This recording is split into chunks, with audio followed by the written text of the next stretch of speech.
Le trésor de la grange oubliée. Par un matin gris de novembre, dans un petit hameau normand, un fermier nommé Éloi décide enfin de nettoyer la vieille grange familiale laissée à l'abandon depuis des décennies. Tandis qu'il dégage les bottes de foin moisies et les outils rouillés, son pied bute contre une dalle un peu plus dure que les autres. Intrigué, il gratte la terre et découvre une trappe en bois. En la soulevant, il tombe sur une boîte en fer forgé, ornée de symboles étranges. À l'intérieur, une collection de monnaies antiques couvertes de poussière, mais conservées à merveille. Certaines portent l'effigie de César, d'autres sont grecques, et il y a même quelques pièces arabes d'époque médiévale. Un parchemin accompagnant les pièces, un vieux journal tremblotant raconte la vie d'un collectionneur du XVIIIe siècle, passionné d'archéologie, qui aurait enterré sa collection pour la protéger pendant la guerre. Mais personne n'en avait jamais entendu parler, jusqu'à ce jour. Ce trésor fait alors parler tout le village. Des experts sont appelés, des émissions télé débarquent, et Éloi, simple fermier, devient le héros malgré lui d'une incroyable découverte oubliée. Mais le plus précieux des trésors, ce n'est pas l'or ni les pièces, c'est l'histoire retrouvée et les mystères que ce grenier renfermait depuis si longtemps. Les pièces et les secrets. La boîte en fer forgé qu'Éloi venait de déterrer contenait environ 150 monnaies soigneusement enveloppées dans du tissu de lin. Chaque pièce semblait avoir été choisie avec soin. Des deniers romains en argent, frappés du visage de César Auguste, très bien conservés.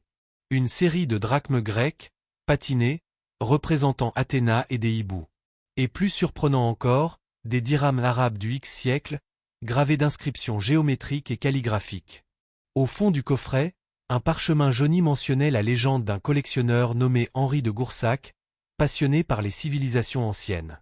Il aurait dissimulé sa collection durant la guerre de 1870, de peur que les Prussiens ne pillent les fermes de la région. Maison à l'abandon, les réactions locales Éloi, stupéfait par sa découverte, en parle à son voisin instituteur qui contacte rapidement le musée régional. En quelques jours, des historiens et archéologues débarquent, font des relevés, datent les objets et proposent à Éloi de collaborer à une exposition spéciale. Mais ce n'est pas tout. En analysant le journal d'Henri, un passage attire l'attention. Le plus précieux n'est pas dans la boîte, mais dans ce que le sol cache encore. La grange n'a pas révélé tous ses secrets. Un nouvel indice motivé par cette phrase, Éloi et une équipe de chercheurs décident d'examiner la grange en entier. Ils utilisent des détecteurs de métaux, des scanners et même un drone pour cartographier le terrain.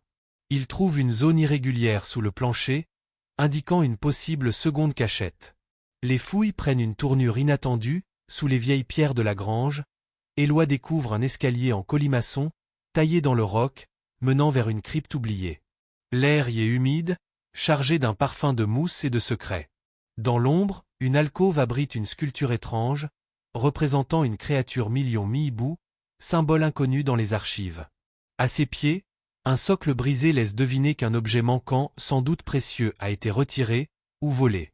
Un nouveau mystère s'installe, qui d'autres connaissaient l'existence de cette crypte. Merci d'avoir suivi cette belle histoire. La suite dans un prochain épisode, n'oubliez pas le petit pouce.